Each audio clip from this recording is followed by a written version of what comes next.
வணக்கம் ராஜேஸ்வரி. சென்னை அடுத்த பூவிருந்தவல்லி அருகே பாரிவாக்கம் ஊராட்சியில் தனியார் நிறுவனம் ஒன்று வீட்டு மனைகளை அமைத்து வருகிறது. இந்நிலையில் வீட்டு மனைகளுக்கு பயன்படுத்தக்கூடிய பிளாஸ்டிக் பைப்புகள் அந்த காலி மனைகளில் பல டன் தேக்கி வைக்கப்பட்டிருந்தது.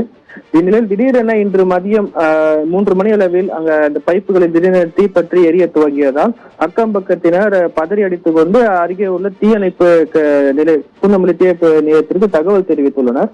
அதன் அடிப்படையில் சம்பவத்திற்கு வந்த பூந்தமல்லி தீயணைப்புத்துறை வீரர்கள் 10க்கும் மேற்பட்டோர் 2க்கும் மேற்பட்ட தீயணைப்பு வாகனங்களில் தீயை அணைக்கும் முயற்சியில் ஈடுபட்டு வருகின்றனர். பைப்புகளில் பற்றிய தீ ஓரளவு அணைக்கப்பட்டாலும் அருகே உள்ள அந்த காலி மனைகளில் உள்ள பொருட்களிலும் செடி கொடிகளிலும் தீ பரவியதால் அதனை அணைக்கும் பணி தற்போது வரை நடைபெற்று வருகிறது.